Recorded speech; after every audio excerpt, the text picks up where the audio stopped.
E aí? Caio, uma questão aqui, ó. Jesus é Deus?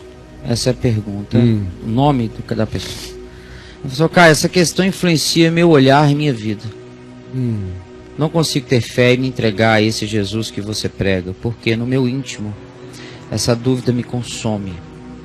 Pois no Evangelho se vê partes que Jesus não se coloca como Deus. Ele diz que o Filho é menor que o Pai. Ele diz escatologicamente que ele não sabe nem o dia nem a hora, mostrando não ser onisciente, assim não sendo Deus. Parece um ser divino, evoluído, mas não Deus.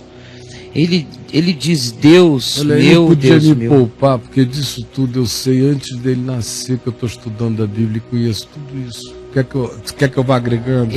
Deus meu, por que me desamparaste? Quer que eu vá agregando coisas em relação a isso, sobre a impotência daquele que, sim, claro, que sendo Deus, não julgou como usurpação o ser igual a Deus.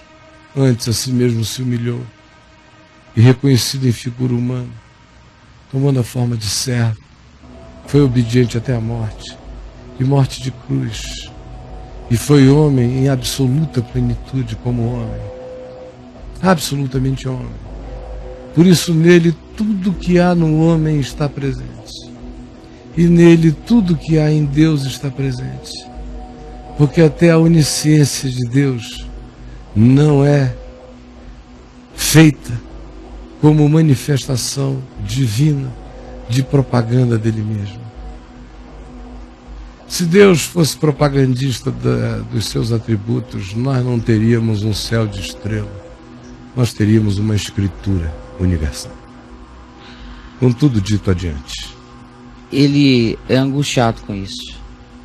Ele fala, sou formado em filosofia e sou meio contaminado por todas essas dúvidas e racionalidades. Não são racionalidades, são falta de racionalidade, são racionalismos irracionais.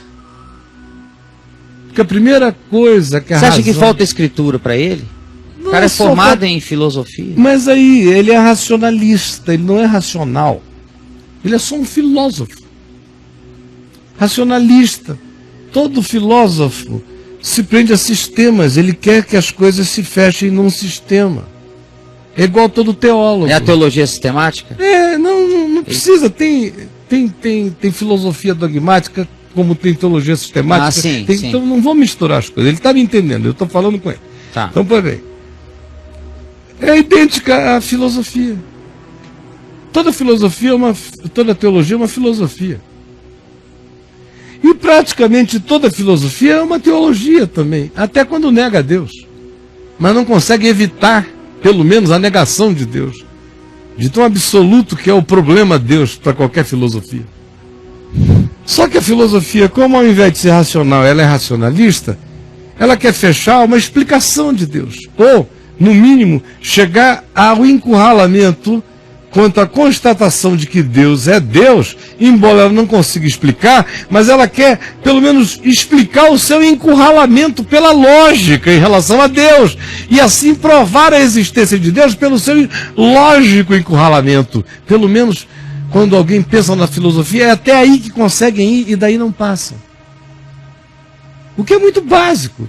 Como esses dias aí, faz uma semana que eu estou recebendo esse post que já está me enchendo o saco, do Michio Kaku, o físico que eu conheço desde que o cabelo dele não era branco, ele ainda tinha cara de menino, e dizendo que ele chegou à conclusão e tem provas e evidências da existência de Deus.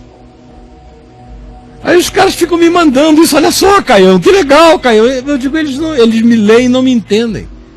Eu não creio que Deus exista. Eu creio que Deus é. O Deus do Michio Kaku que existe, para mim é o Deus que não é. Porque se alguém disser que isso aqui é a evidência da existência de Deus, essa coisa aqui já não é para mim. Porque um Deus que se evidencia por uma coisa não é Deus. Eu encontro nas coisas criadas o testemunho que me apavora quanto à realidade insofismável de que, portanto, tanta complexidade magnífica, indizível, impensável e sublime. Isso dá testemunho da realidade transcendente daquele que é, para além do que existe.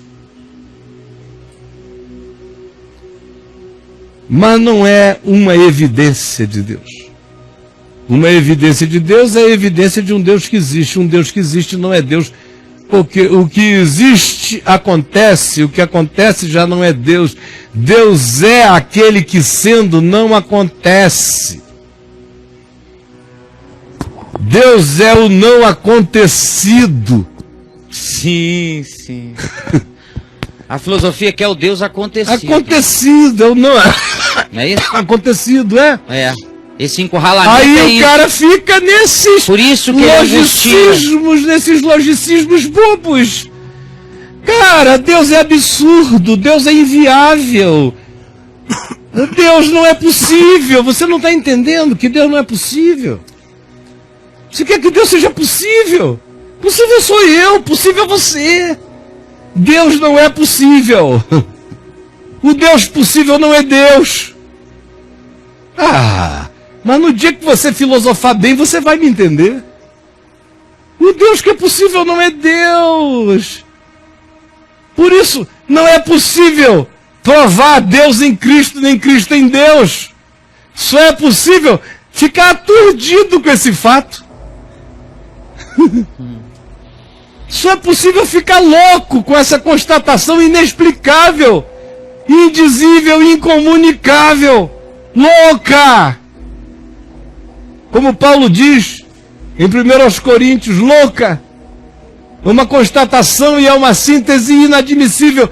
Para os gregos filósofos é loucura, para os judeus é um escândalo. E você quer ser o solucionador da síntese? Meu amigo, só se você virar Deus encarnado. Aí você vai saber como é. Se você conseguir ser o segundogênito de Deus. Jesus é unigênito. Você vira o segundogênito, aí vai ficar tudo explicado como é que pode ser Deus em Cristo, porque isso que você não entendeu até hoje. A sua mente não é só filosófica, apenas filosófica, mas é também só religiosa. Porque você fica lidando com letras. Quando é que Jesus lidou com letras? Você vai no Evangelho de Marcos, que é o Evangelho onde Jesus diz, quando dizem, tu és o Filho de Deus, ele diz, tu dizes. Tira-se meio da reta até o final, não é? Lá no final ele chega, perde a paciência em Marcos mesmo e diz diante do Sinédrio, pois é isso mesmo. Eu sou, e vocês vão ver, descendo na cabeça de vocês. Leia por inteiro, mano. O de Marcos, que seria o mais problemáticozinho, termine lá em Marcos, para você ver como ele chuta o balde no final, e você nem entende o espírito do que se diz. Ele não veio fazer propaganda de si mesmo, ele não grita sua voz na praça, ele não fica dizendo quem ele é. Demônio diz quem ele é, ele diz cala a boca. Você não enxerga nada disso, porque fica vendo palavrinhas, montando uma sistemática de negação, como um filósofozinho de mosquito. Vamos parar com isso, é cansativo demais. Mano, pensa que você desiste de pensar. Sabe? Quando o cara acha que vai alcançar Deus pelo pensamento, é porque ele ainda está burro demais. Na hora que o pensamento da gente se volta sobre o poder do pensamento e você enxerga a finitude da sua capacidade pensante, aí você deixa de pensar e você passa a ser pensado por Deus pela fé.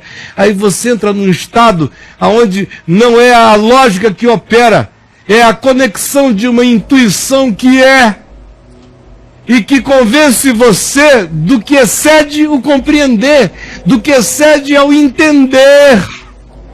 Pois é, porque esse mundo e essa existência, meu amigo, não são feitas das coisas compreensíveis, e sim das incompreensíveis. Nós erigimos, inclusive, todo o nosso saber do mundo físico a partir de coisas absolutamente absurdas. Coisas que não existem praticamente. E cada vez mais você mergulha e vai entrando em paralelismos e paralelismos de uma complexidade de existência extraordinária que transcende a sua capacidade. Então apenas me diga uma coisa para concluir. Se você conseguir me definir aqui, com 50 palavras, qual o significado da teoria quântica e da relação dela com a teoria das cordas, aí a gente continua a conversar sobre filosofia. Porque se você não puder nem falar sobre isso, desista da filosofia. A única coisa que eu lhe recomendo, sinceramente, é o seguinte: vire Indiana Jones na Last Crusade. E tenha a coragem de todo homem simples de botar o pé, porque Deus vai te mostrar o chão. Porque, mano, você só sofre da presunção da inteligência. E está tomado por pouca inteligência, porque a pouca inteligência incha. O pouco saber incha. Mas o muito amar é que nos edifica. Pouco saber, muito pouco, logicismos tolos. Não deu para perceber que ou você bota o pé no nada, porque a gente está falando do infinito, do transcendente, do absurdo, do incompreensível, do impossível. Você quer ter uma relação possível com o impossível? Se enxergue. Mano, a porta é uma só. Ou você entra pela mesma que eu entrei e não sou burro, ou fique de fora, porque eu, na minha burrice, chame como quiser, decidi há muitos anos atrás botar o meu pé simplesmente pela fé. E quando eu botei, eu fui possuído por um prisma que vê e eu não consigo te explicar, porque excede o meu próprio entender o que eu no meu coração discerno. E não é por falta de joguinhos bíblicos de palavra, de mostrar que como em João ele falou tantas outras coisas, e em Lucas e em Mateus, e como a ressurreição atestou isso, e como os apóstolos assim não tiveram tal dúvida. Não, eu não quero falar de nada disso, porque é só cansativo. Sabe, pense primeiro que você não conseguiu pensar e você já vai ser salvo da primeira armadilha. Depois volta aqui que a gente conversa. Tchau.